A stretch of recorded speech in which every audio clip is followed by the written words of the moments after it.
Ya hicimos un vídeo de los deportivos más difíciles de conducir, pero este vídeo es muy diferente porque añade un matiz muy importante. Son coches que probé en su momento y que casi me asustaron. Hablaremos de técnica, pero sobre todo de sensaciones y de conducción. Será como una prueba y de cada coche os contaré una anécdota.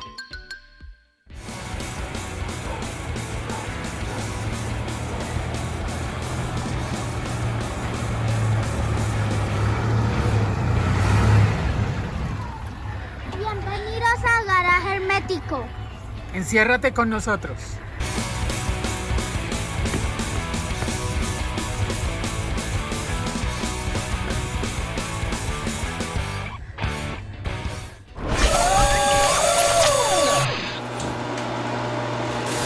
No es casual que prácticamente todos los coches de esta lista de 5 coches sean de los años 80. Solo uno es anterior y yo lo probé en los años 80.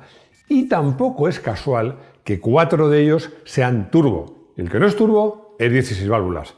Y tampoco es casual, y ya lo explicaré, que 2 de ellos sean Ford. Los más observadores habréis visto que tengo aquí una herida en el labio. Es que me ha pegado Rodrigo. No me ha pegado Rodrigo. Si me hubiera pegado él estaría mucho peor. No, es que siempre, como decía mi madre, me ha castigado Dios, porque siempre digo, ¿cómo puede haber gente tan imbécil que jugando al tenis se dé un raquetazo él mismo? Pues aquí me tenéis. Esto me lo he hecho yo solito jugando al tenis.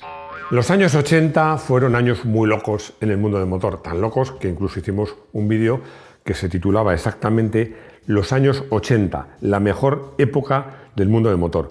Bueno, es lógico por varias razones, pero una de ellas, que no es casual, es cuando pues el sistema turbocompresor, que también tenemos un vídeo explicando varios incluso, pues empezó a popularizar. Y es que el turbo permitió una cosa que antes no se podía, que fue democratizar la potencia, porque para tener coches potentes y de prestaciones elevadas ya no era necesario pues comprarte coches súper deportivos muy caros. Había coches no tan súper deportivos y muy asequibles que corrían mucho y de verdad. Y además, de alguna manera, promovió o aceleró, como queráis, el empleo de las 4 válvulas por cilindro. También os decía que hay una explicación de por qué había 2 Ford en esta lista. Bueno, en realidad tendría que decir que más que una, 2.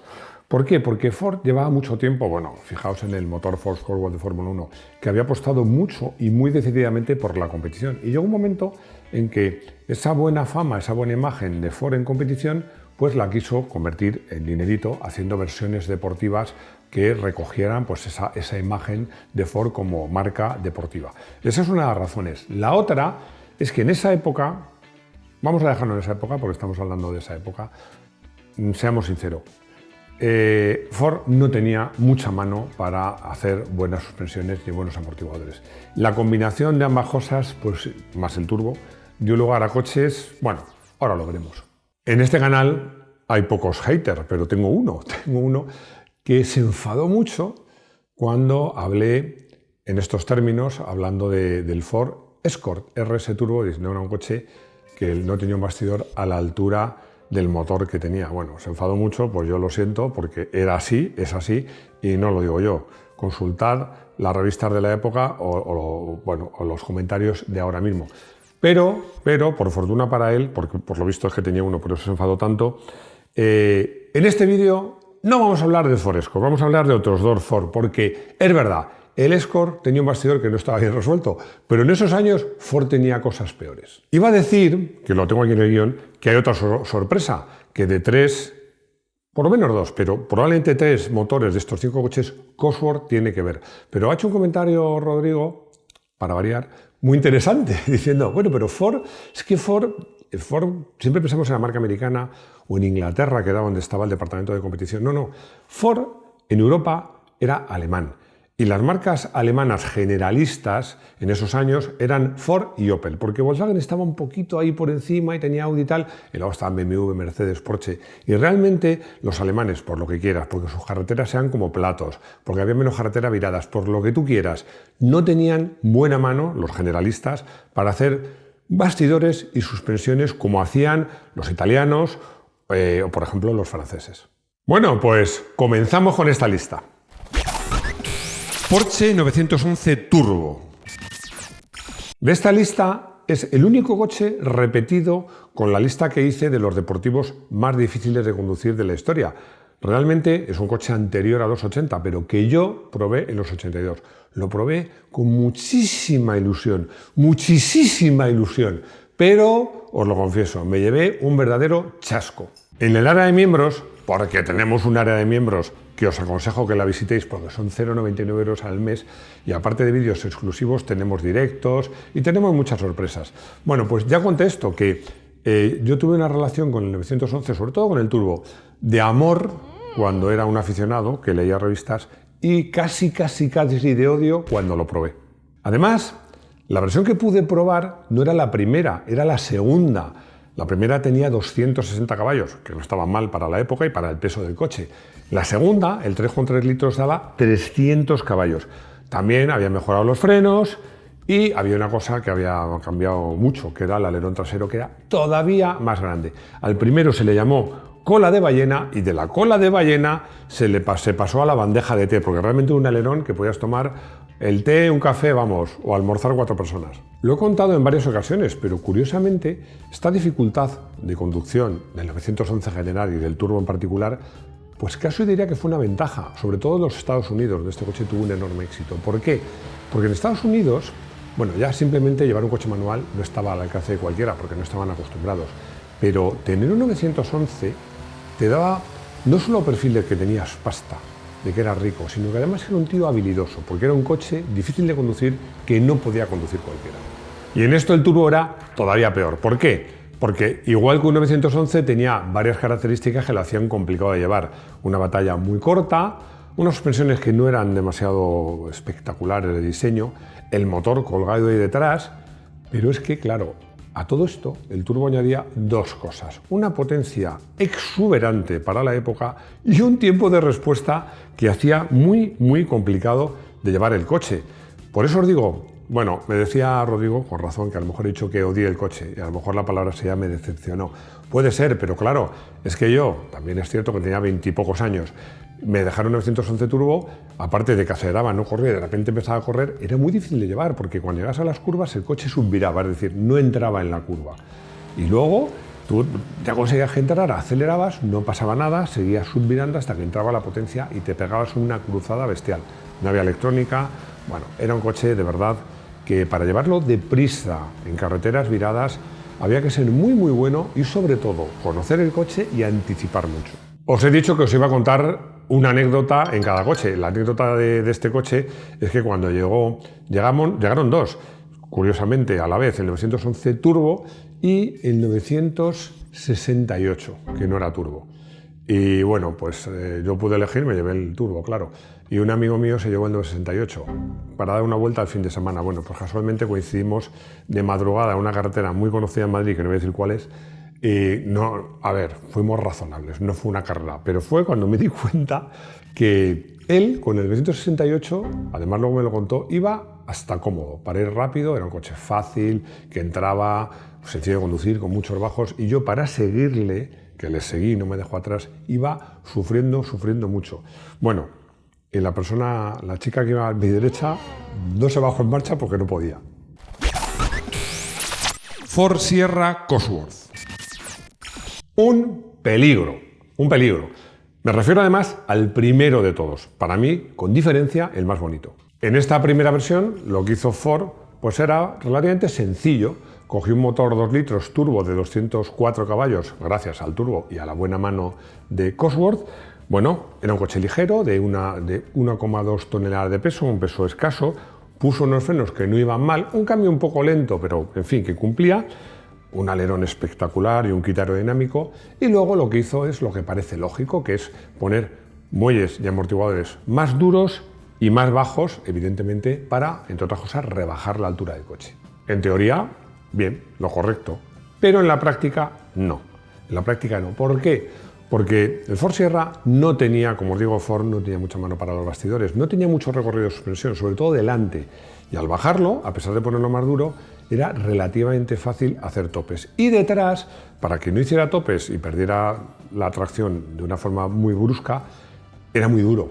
Lo que hacía que no perdiera la tracción de forma muy brusca, pero la perdía con facilidad. Con lo cual el coche aún en curvas, en zonas de carretera de curvas, pero con el firme en muy buen estado, seguramente como lo tendría en Alemania, iba razonablemente bien. Pero cuando el firme era ondulado o había baches, iba saltando. Había que trabajar mucho con el volante y tener mucha sensibilidad en el pie derecho. Os recuerdo dos cosas, que hicimos un vídeo dedicado a los Ford Cosworth, que me lo acaba de recordar Rodrigo, no lo tenía en el guión, y lo otro es que este coche, aparte de para venderse, sobre todo esta primera versión, nace para homologarla en competición, donde lo importante es homologar la carrocería de motor, porque el resto de cosas, bueno, da igual como sean porque la vas a poder cambiar.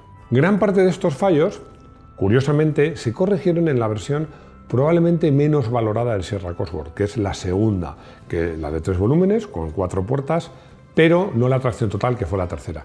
Este coche se había mejorado muchísimo las suspensiones, muchísimo. La delantera tenía más recorrido, también la trasera no era tan dura y sobre todo llevaba un cambio Getrack que era, vamos, una auténtica delicia, como un cambio de competición. Sobre este coche y no sobre el inicial es la anécdota que voy a contar, porque la presentación internacional fue en Sicilia y yo hice una cosa que solo he hecho 2 veces en mi carrera profesional y que no hay que hacer, que es que me pidieron, oye, mira, que hay un periodista nuevo que nadie quiere ir con él porque vamos por parejas, ¿te importa ir tú con él? No me hacía gracia, pero bueno, como tenía confianza con el director, el jefe de pruebas, el jefe de prensa, perdón, de la marca, a él hice caso. Bueno, cuando condujo él, yo iba mirando el roadbook, que era de papel en esa época, y ponía una curva muy peligrosa, yo estaba asustadísimo. Y cuando llegaba a esa curva, le dije, oye, esta curva es muy peligrosa, por favor, ve con cuidado. Bueno, ¿sabéis lo que hizo el tío? Entrar en la curva en punto muerto. Frenó mucho y puso en punto muerto. Entró por inercia, que según él le habían enseñado que era la forma de tomar las curvas peligrosas. Bueno, no hace falta que os diga el miedo que pasé. Afortunadamente todo acabó bien y inmediatamente le dije que parase y cogí el coche, claro. Opel Kadett GSI 16 válvulas. Un mito que recuerdo perfectamente cuando lo probé, porque era un viernes, yo tenía que ir a cubrir una carrera al circuito de Calafat y había ido con el equipaje porque comía algo y me iba para el circuito. Y entonces recibí una llamada del departamento de prensa de Opel, que, bueno, pues la persona que había, una chica que había en ese momento, me dijo, oye, Máximo, nos ha llegado un Opel Kadett GSI 16 válvulas, probablemente el primer Kadett GSI 16 válvulas que llegó a España. Me dijo, ¿quieres probarlo? Bueno, no hace falta que os cuente que le dije, ahora mismo, 20 minutos o 25 minutos más tarde, ya salía de Opel conduciendo ese flamante Opel Kadett GSI 16 válvulas. Ya el Kadett de 8 válvulas era potente, muy potente, pero el 16 válvulas, os recuerdo una cosa, que en esos tiempos, pues a todos los 16 válvulas, y en concreto sobre todo al Golf, se le achacaba que eran motores que estiraban, pero adolecían de falta de bajos y medios. El Kadett no, el Kadett tenía bajos, medios, altos, era un motor que empujaba en toda la banda de rodadura. Había 2 versiones de 156 y 160 caballos, bueno, dependiendo del catalizador, y os aseguro que por potencia y por par podía plantar cara a cualquier turbo que se le pusiese por delante. Gran parte del mérito de este rendimiento era de la culata, una culata diseñada, a ver si adivináis por quién. Obvio, por Cosworth. Efectivamente, la culata era diseñada por Cosworth, aunque no pusiese Cosworth en ningún rincón ni por fuera del coche, era un privilegio reservado a Ford.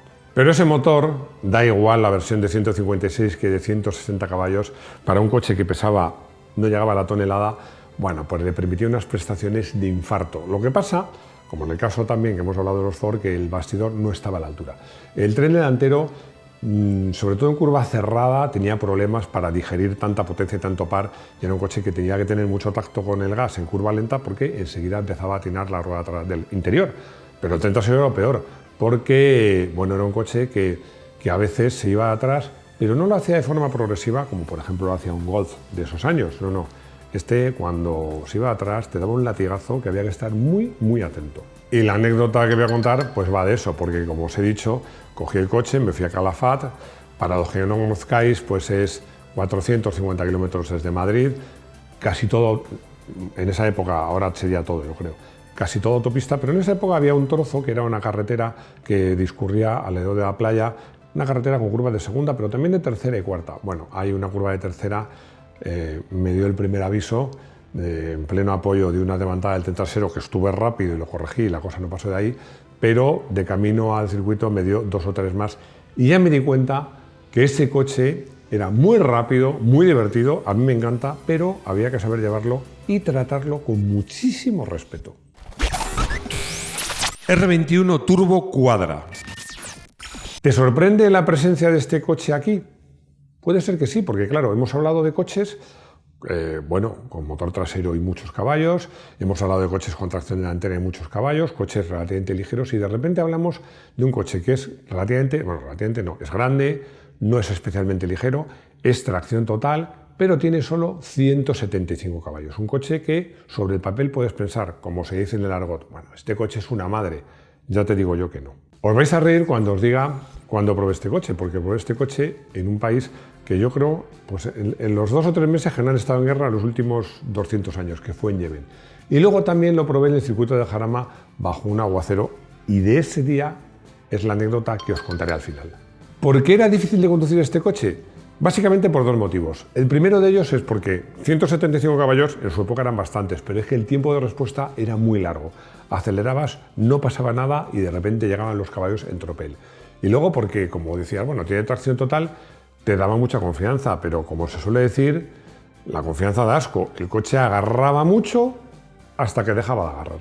Pero mejor que una larga perorata técnica, os voy a contar la anécdota que tuvo lugar cuando probamos este coche en el Jarama bajo un terrible aguacero, condiciones que me parecían perfectas para probar un coche de tracción total. Ese día, cuando iba a salir a pista, pues se subió conmigo un buen amigo y me dijo estas palabras: dale a tope que no me da miedo.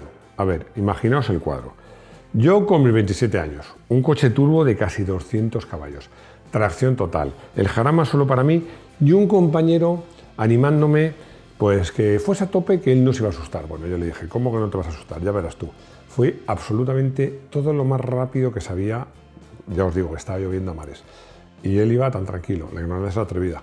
Hasta que en la entrada del Jarama, que es una curva rapidísima, que se hace en tercera o cuarta, pues con ese coche incluso mojado, muchísimo más de 150 o 160, el coche se cruzó y el tren trasero se metió incluso por fuera de la pista. Bueno, me hice con él y cuando llegamos a final de recta me dice mi amigo: si lo has hecho para asustarme, que sepas que no me ha asustado.